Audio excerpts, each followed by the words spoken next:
네, 언제 봐도 든든한 우리의 주불리 민주당의 네. 김병주 최고위원님 어서 오십시오. 네, 안녕하세요. 잘 됐어요. 지금 국힘당이 국정조사 하자고 그러잖아요. 네네. 하죠 뭐. 그렇죠. 네. 하면 되지 않습니까? 뭐든지 해서 예. 밝혀내야죠, 사실은. 네, 지금 예. 검찰 일부가 막 이렇게 그 반발하고 그러는데 그거 보면서 참 많은 국민들이 야, 너네들 항소폭 즉시 항고 안 할 때는 한마디도 안 하던 자들이 지금은 저렇게 하는 거 보고 참 웃기지도 않다 이렇게 생각하는데 왜 저러는 것 같습니까? 그렇죠. 집단 항명 사건이라고 보여지는데요. 자신들이 발악을 하는 그 경우죠. 예를 들면은 옛날에 춘향전에 나오는 사또, 변학도가 예. 마패를 들고 암행어사 출두요 하는 거와 마찬가지죠. 지금 검찰들이 코너에 몰리니까 저걸 가지고 이제 공격을 하려고 하는 것 같아요. 대장동 여기에 실제 그 건수로 해서 법무부 장관이나 대통령까지 엮으려고 하는데 천만의 말씀이죠. 지금 대장동하고는 무관하다는 게 속속 나오고 있지 않습니까? 그리고 조작 수사라는 것이 계속 나오고 있고요. 네네. 항소 포기를 문제 삼을 게 아니라 공소 취소를 지금 해야 될 사안 아닙니까? 그렇죠. 네, 그런데 이거를 해야죠. 네. 오히려 더 밀어붙이고 그렇게 하는데 네. 민주당이 지금 대응 전략을 어떻게 정했습니까? 그래서 여기에 대해서는 좀 강하게 대응을 해야 되겠다. 예. 예를 들어서 검찰들의 실제 집단 항명 사건이죠. 그 검찰들도 검사들도 공무원이거든요. 이건 있을 수 없는 거죠. 지금 선택적 또 항명을 하잖아요. 예. 김건희 때나 뭐 이럴 때는 침묵하더니 지금 와서 또 저런 것들에 대해서 하는 것은 저들의 그 기득권을 지키려고 발악하는 거라고 보여지고요. 그렇기 때문에 여기에 대해서는 강하게 대응을 해야 되겠다. 그래서 항명 사건에 대해서도 낱낱이 조사를 해서 명명백백히 거기에 대한 책임을 물어야 된다. 항명은 사법 질서와 우리 국민에 대한 도전이고요. 검찰은 수사기관이지 실제 정치 행동 주체가 아니잖아요. 그럼요. 네네. 지금 정치하고 있는 거 아니겠습니까, 저. 네. 근데 이번에 하는 거 보면은 이 검찰총장 대행하고 있는 노만석 대행 네. 리더십이 좀 별로 없어 보이지 않습니까? 그러니까요. 무책임하잖아요. 아니 지금. 뭐 자기가 이렇게 했다 안 했다 해야 되는데 네. 그 설명하는 거 들어보면은 그냥 계속 법무부에서만 어떻게 결정해 주기를 기다리고 있었던 것처럼 하는데 아니 그런 그 자신감도 없이 무슨 검찰을 이끈다는 말입니까? 그러니까요. 아주 무책임한 것 같아요. 고민을 뭐 했다느니 뭐 엉뚱한 얘기로 책임을 밑으로 위로 돌려버리잖아요. 아, 내가 결심했다 이런 이유로 이렇게 하면 다 해결이 되는 건데 마치 어떻게 저렇게 눈치만 보고 저렇게 하는지 모르겠어요. 네. 손자병법 같은 데서 혹시 이 네. 무능한 지휘관 네. 그런 사람들은 어떤 결과를 가져온다고 합니까? 나오죠. 실제 손자병법에서는 그 지휘관의 중요성을 대단히 중시하고 무능한 지휘관이 되는 순간에 그 군이 망가지고 나라가 망하는 길로 가는 거죠. 그래서 사실 검찰총장 대리 같은 경우는 책임감 있고 역사의식도 있고 애국심이 있어야 되는데 저렇게 무책임한 자세로 나오는 것들이 참. 검찰이 어차피 해체되지만 네. 그래도 1년은 지금 있지 않습니까? 네네. 그럼 1년 동안이라도 검찰이 그나마 맡은 일을 제대로 할 수 있도록 검찰 지휘부를 네. 좀 잘 지난번 인사한 거 가지고 말이 많이 나오는데 이번에 서울중앙지검장 하는 거 보십시오. 지금 저런 식으로 해놓고 뭐 사표내니 어쩌니 그러지 않습니까? 네네.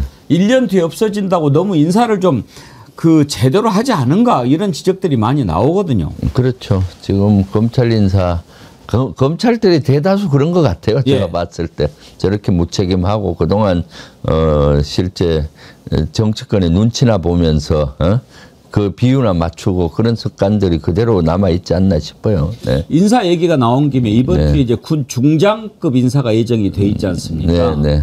지난번에 대장들은 다 이렇게 바꿨죠. 네. 근데 중장급 인사는 그 핵심을 어디에다가 두고 해야 된다고 생각하십니까?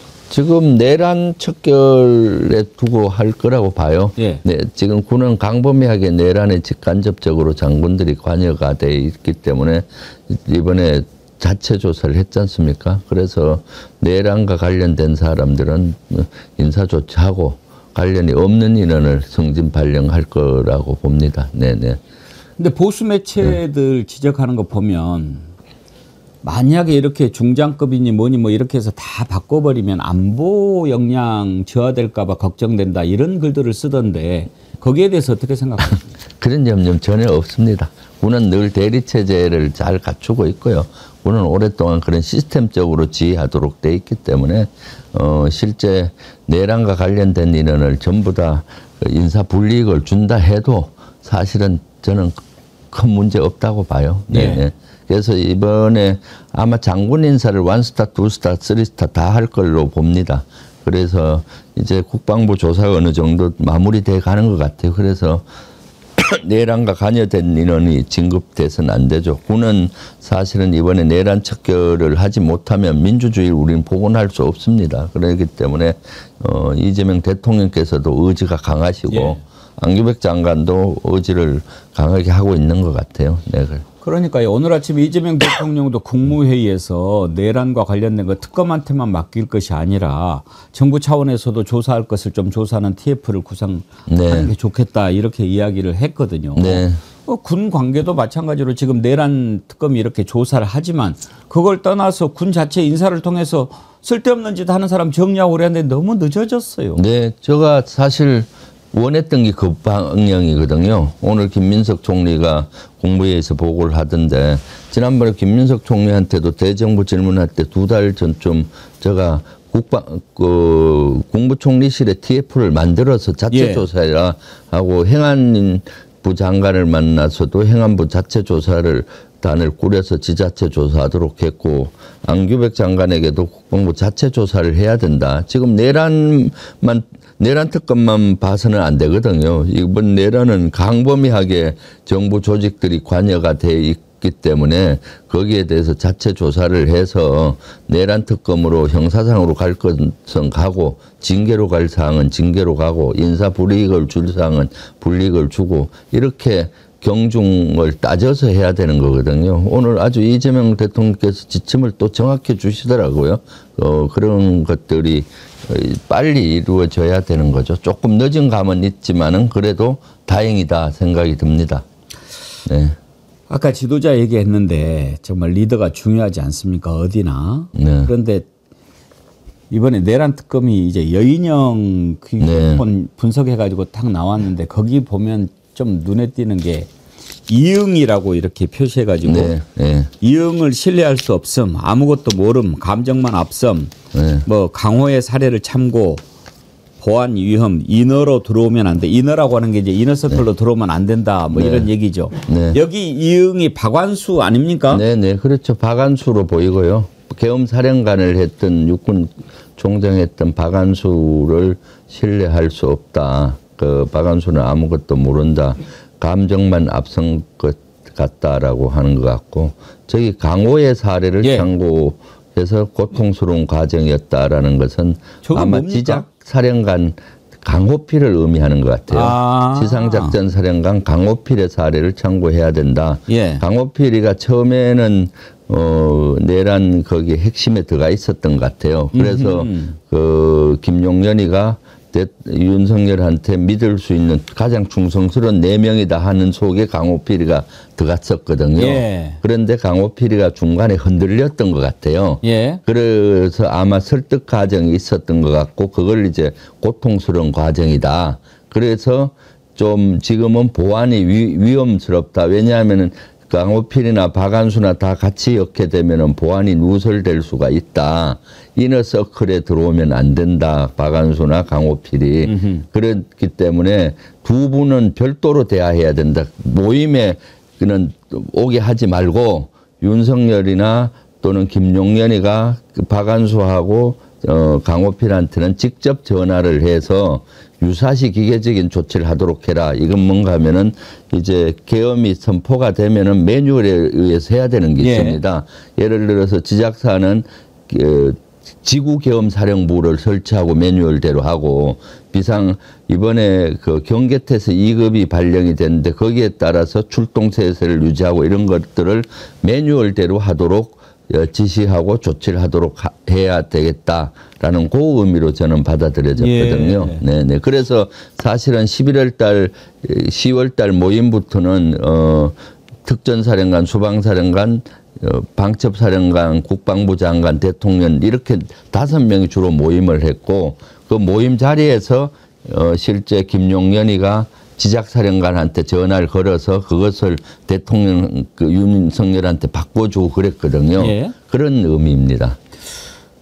그러니까 지금 그 박완수라고 하는 자는요. 이쪽에서 보기에는 저놈은 힘할턱이 없으니까 안 돼 하는 거지만 저희가 그냥 객관적으로 봐도 만약에 정말 강단 있는 군인이라면 무슨 말도 안 되는 계엄입니까? 라고 했어야죠. 이쪽에서도 인정 못 받고 저쪽에서도 인정 못 받는 전형적인 참 그 줏대 없는 우유부단한 그런 사람인 것 같은데 이자 군에 있을 때 혹시 겪어보셨나요? 어떤 사람인지.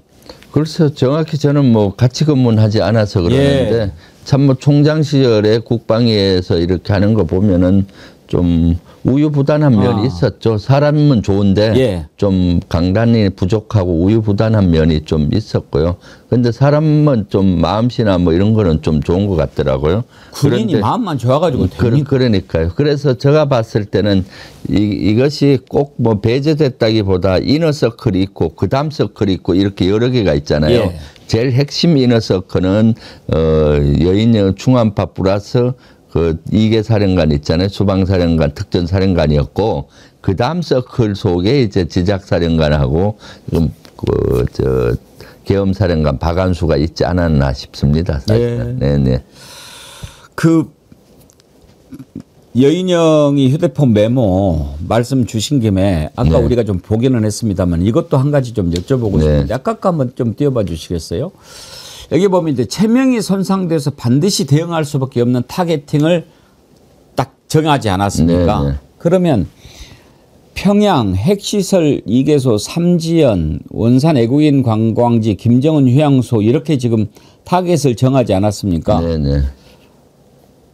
김병주 최고위원님 보시기에 어디를 만약에 타격을 했으면 정말 북한이 안 참았을 것 같습니까? 제일 핵심이 사실은 평양에 있는 15호 관저하고 김정은 휴양소죠. 15호 관저 실제로 했거든요. 15호 관저는 김정은이 숙소로 알려진 지역이고 김정은 숙소는 여러 군데 있어요. 휴양소도 여러 군데가 있고요.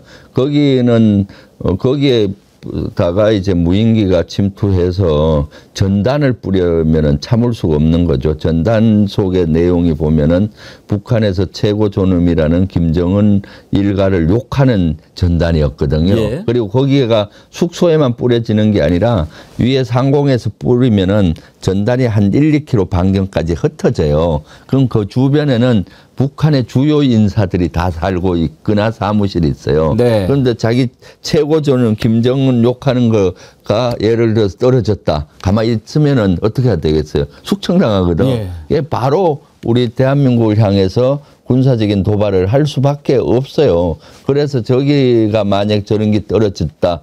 난리가 나는 거죠. 체면만이 아니라 자존심도 꾸기고 완전 발칵 뒤집힐 그런 상황이었고 저기 언급된 대부분이 그런 곳이죠.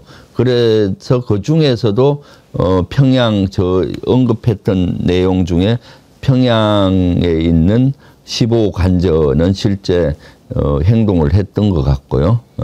정말 위험한 짓을 한 거죠. 전쟁을 일으켜서라도 자신들의 죄를 덮어보겠다 이렇게 한 거 아니었습니까? 그리고 저기 최종 상태라는 거는 군에서 작전 명령을 쓸 때 나와요.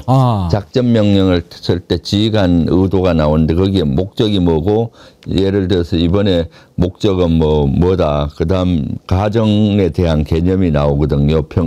북한 평양에 무인기 저런 데를 보내서 뭐 체면을 손상시키고 맞대응하게 한다. 그리고 최종적으로는 저강도 드론 분쟁이 일상화돼서 계엄을 할 수 있는 여건을 만든다 이거죠. 그렇죠. 예, 그리고 여기에는 안 나와 있지만은 미니멈이 저강도 드론 분쟁의 일상하고 맥시멈은 노아의 홍수예요. 노아의 홍수는 전면전을 의미하는 거예요. 모든 게 물에 잠기잖아요. 노아의 홍수 원래 군에서 좀 쓰는 표현입니까? 별로 안 쓰는데 언어적으로 쓴 거죠. 노출이 되면 전면전이라고 안 그러니까 예. 노아의 홍수하면은 물이 온 세상을 덮듯이 전면전을 의미하는 거. 그러니까 최소 무인기라든가 저런 거 북한을 자극을 해서 국지전이 미니멈이고 맥시멈은 전면전을 유도하겠다라고 저는 해석을 했거든요.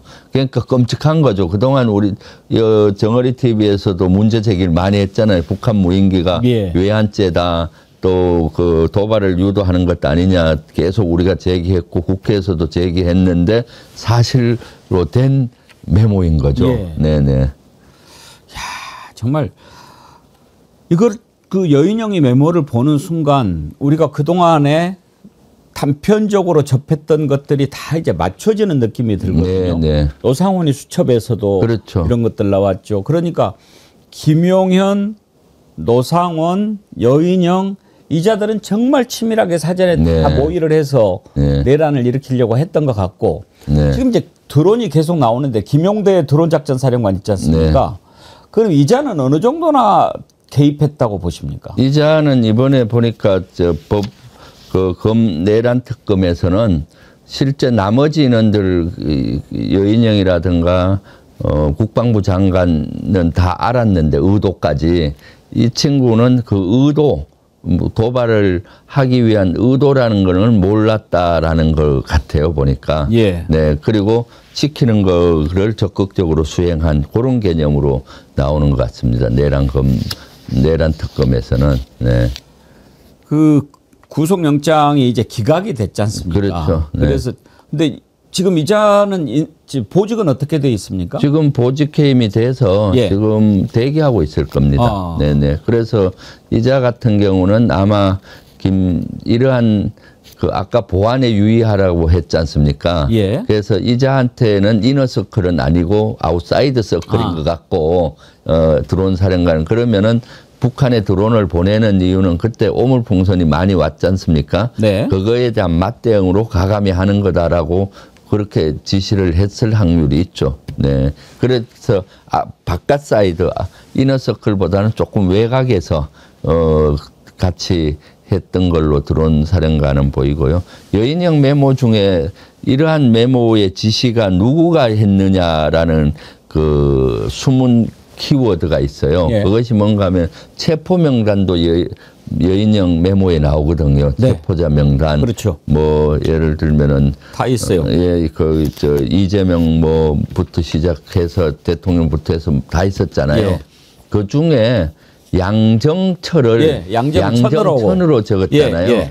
그거는 제가 봤을 때 양정철을 엮고 천으로 적은 경우는 여인영 같은 경우 양정철이 실제 어떤 역할을 했는지 모르는 위치에 있었거든요. 왜 양정철이 들어갔느냐? 부정선거론 때문에 들어간 거예요. 예. 양정철을 연 이유는 21대 그러니까 6년 전에 총선했을 때 그때 이해찬 대표 중심으로 민주당이 총선을 할 때 양정철 씨가 민주연구원장을 하면서 네. 선거 전략을 짠 분이에요. 그래서 그때 압승을 했잖아요.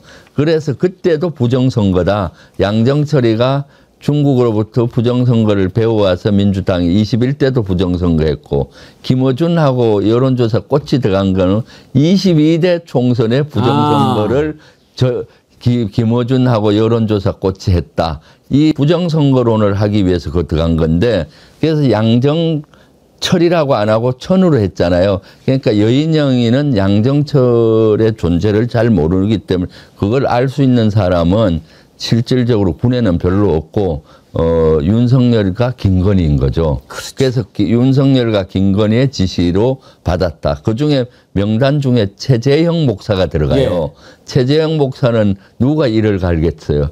김건희가 이를 갈 거란 말이에요. 그래서 이거는 김건희 하고 윤석열 합작으로 지시를 내려준 거다. 그러니까 여인영이 잘 모르고 양정철 하니까 양정천으로 했잖아요.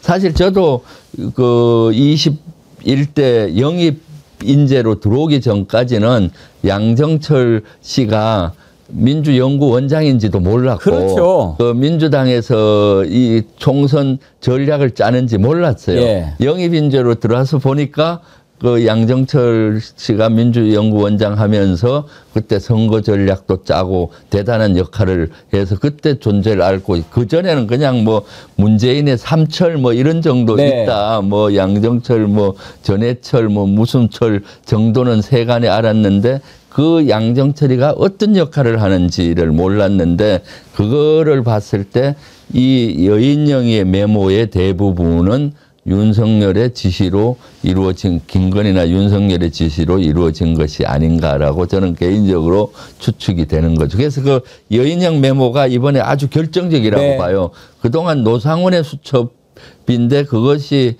그 실제 계엄의 마스터 플랜이었는데 여인영 그 노상원의 입을 닫고 있으니까 실체가 안 나오는데 여인영 것도 나왔잖아요. 예. 다 일치되는 거거든. 딱 맞아떨어지는 네. 그리고 여기 내용과 행동이 일치하는 거예요. 아까 봤지만은 최종 상태를 들어온 이런 분쟁이 일상화되게 하면서 평양이 딱 지키는데 실제 평양 15호 관저에 무인기를 보내서 전단을 뿌리고 했지 않습니까? 예. 네, 그래서 여인영의 메모는 실제 법적으로도 대단한 증거 자료가 되고, 이 계엄이란 것은 사전에 치밀하게 준비가 된 것이다. 그리고 이것은 윤석열과 김건희의 지시로 이루어진 그 몸통이 거기라는 걸 실제 확인시켜 준다고 저는 생각하거든요. 네.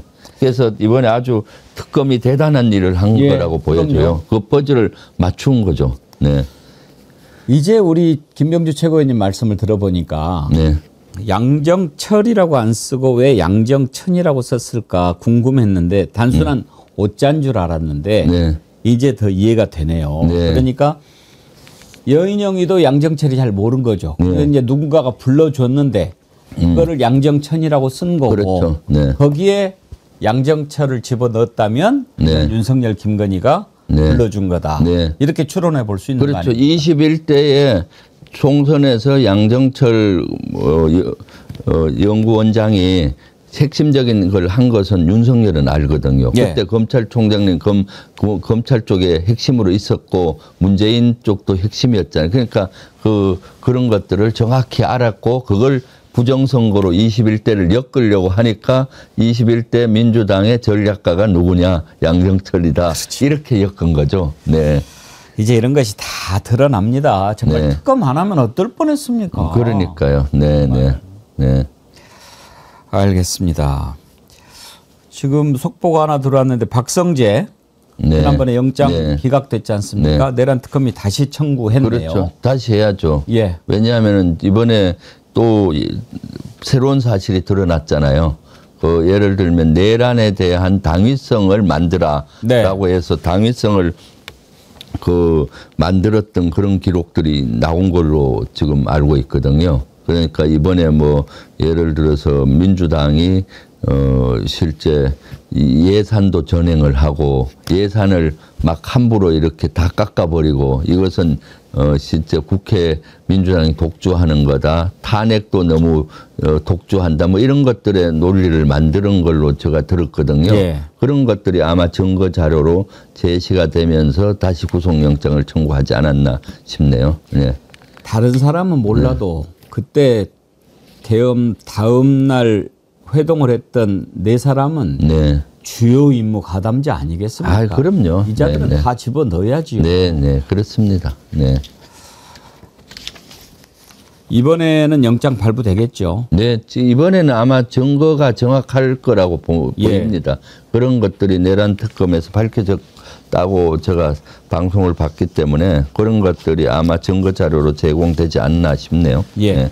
이번에는 뭐 네. 반드시 발부될 거라고 생각하고 다음으로 넘어가겠습니다. 지금 한미 정상회담 끝난 뒤에 팩트 시트라는 거 있지 않습니까? 네, 네, 이게 네. 바로 발표될 거라고 생각했는데 아직까지 안 나오고 있는데 네. 혹시 파악해 보신 바로 무슨 좀 문제가 있는 겁니까? 문제보다 지금 뭐 예를 들어서 원자력 추진 잠수함 예. 이런 거는 사전에 논의 없이 이재명 대통령께서 제기해서 관철시킨 거잖아요. 네. 그러니까 그런 것들을 다 팩트시트에 열려면은 여러 부서가 연관이 되거든요. 예를 들어 원자력 추진 잠수함 같은 경우는 미국 같은 경우 에너지부도 관계되고 뭐 전쟁부도 관련되고 국무부도 관련되고 그런 기관의 의견들이 조율이 돼야 되거든요. 그동안 우리가 민간 국가로 지정을 했잖아요. 예. 그럼 그거가 또 배치되기 때문에 그런데 시간이 좀 많이 걸리지 않나 싶네요. 네네. 아니 적어도 네. 한 나라의 대통령이 이렇게 정상회담을 했으면 거기에 네. 합의된 게 착착착착 관계라고 핵심적으로 정리가 돼서 이렇게 공유를 해야지 자꾸 이렇게 되면은 트럼프에 대한 신뢰를 할 수가 있겠습니까? 네. 참 좀 딱하고 네. 일단은 핵 추진 잠수함, 핵 연료 추진 네. 잠수함을 승인을 하기로 했지 않습니까? 네네. 그러면은 이제 만들게 하면 되는데 여러 가지를 따져봤을 때 미국에서 만들면은 뭐 30년 지나도 못 만들 것 같고 네. 우리가 만들면 금방 만들 수 있을 것 같은데 이런 것은 우리가 그냥 만들 수 있도록 해줘야 그 취지에 맞는 거 아닙니까? 뭐 그건 이제 서로 논의가 돼야 되는 예. 거죠. 실제 우리 한국에서 만들면 훨씬 더 쉽게 만들 수가 있는 거고요. 예. 미국에서 만들면은 미국에서 만든다 하더라도 우리가 만드는 거거든요. 그 필리 조선소는 하나오션이 운영을 하는 데니까 그럼에도 불구하고 그런 것들이 그 트럼프 대통령이 큰 거 고려 없이 바로 얘기한 거기 때문에 네. 세부적인 협의가 이루어질 거라고 봐요. 대부분은 우리 한국에서 만들고 결정적인 거를 거기 만들게 한다든가 뭐 그런 여러 가지 논의가 이루어지는데 이것은 좀 복잡한 문제이기 때문에 조금 시간이 걸릴 것 같고 미국은 행정 절차가 우리보다 좀 속도가 늦습니다. 늦죠. 네네. 그리고 또 아마 우리도 이런 팩트식들을 하는데 우리의 국익을 지키기 위해서 쉽게 양보하지 않을 겁니다. 우리 예. 협상팀이. 그러다 보니까 그런 것도 늦어지는 원인 중에 저는 하나일 거라고 봅니다. 우리 국익을 지키면서 팩트식트를 만들어내야 되기 때문에. 예. 네. 알겠습니다. 아무튼 좀 이런 것들도 착착착착 돼야 그나마 오늘 보니까 주식시장이 다시 또 회복을 하고 있더라고요. 네. 예, 그래서 자꾸 그 뭔가 트럼프의 불확실성 때문에 네. 그런 문제가 생겨서 좀 답답한데 끝으로 지금 이제 경기도지사 출마 준비하고 계시지 않습니까? 네, 네, 예. 근데 이번에 경기도 소방공무원 처우 개선을 공개적으로 요구를 하셨던데 네. 소방공무원들 처우가 경기도가 특별히 좀 안 좋습니까?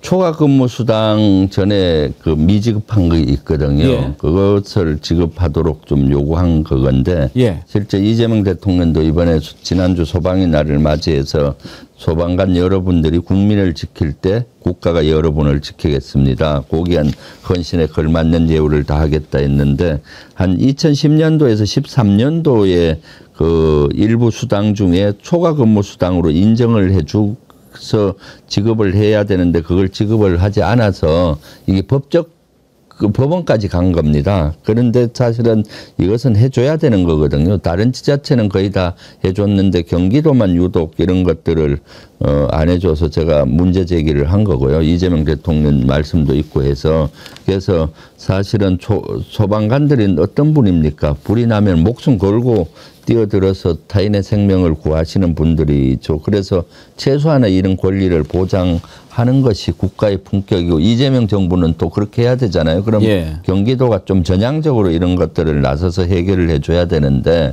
열린 마음과 따뜻한 공감을 해야 되는데 그렇지 못해서 소방관들의 민원도 꽤 있었거든요. 그래서 제가 지난주 소방관의 날을 맞이해서 한 달 전에 문제 제기를 했는데 또 해결이 안 됐더라고요. 그래서 예. 다시 문제 제기를 했습니다.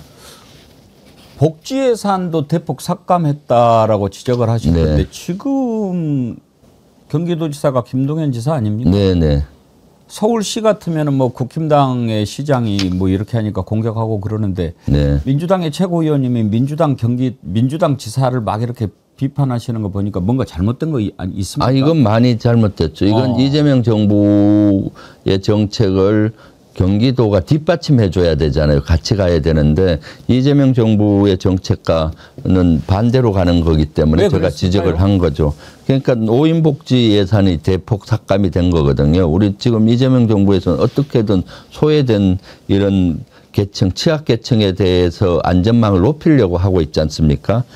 사실 취약계층 어르신들은 예산, 복지 예산 이런 것들이 목숨이 걸린 이런 거거든요. 예. 그런데도 불구하고 좀 소홀히 했던 것 같아요. 그래서 이번에 노인 상담사 예산도 다 전액 삭감해서 상담사들이 노인분들 상담을 할 수가 없는 여건이 돼버리면 죽음에 몰릴 수도 있는 거고, 노인 일자리 지원금도 삭감을 많이 했고, 노인 복지관 운영비도 삭감을 많이 해서 이것은 제가 사실은 우리 같은 민주당이라서 공격하기가 조심스러운데 그러니까요. 이재명 정부와 반대로 가는 거는 지적을 해서 자정으로 가도록 해야 되잖아요. 그래서 경기도 의회에서도 우리 당 의원들, 도의원들이 이것도 지적을 하고, 그런데 목소리가 약하니까 예. 저도 이런 또 상담사들도 저에게 찾아와서 민원도 많이 제기하고, 그래서 목소리를 내줌으로써 지금 경기도는 해결을 하려고 노력을 하는 것 같아요. 네, 그래서 목소리를 낸 겁니다. 예. 네, 이것은 사실 뭐 같은 당이라고 하더라도 이재명 정부의 성공을 경기도가 뒷받침하게 해서 이재명 정부의 성공을 하게 하기 해서 저도 사실 같은 당 지적한다는 게 좀 부담스러우시죠? 부담스럽죠. 예. 내부 총질 같고. 그런데 예. 이것은 내부 총질이 아니라 잘되게 하는 해서 이재명 정부 성공을 위해서 어쩔 수 없는 지적이었습니다. 네, 예. 네, 네. 알겠습니다. 오늘 여기까지 할까요? 네, 네. 예, 고맙습니다. 네, 감사합니다. 주불리의 손자병법 민주당 김병주 최고위원님과 함께 했습니다.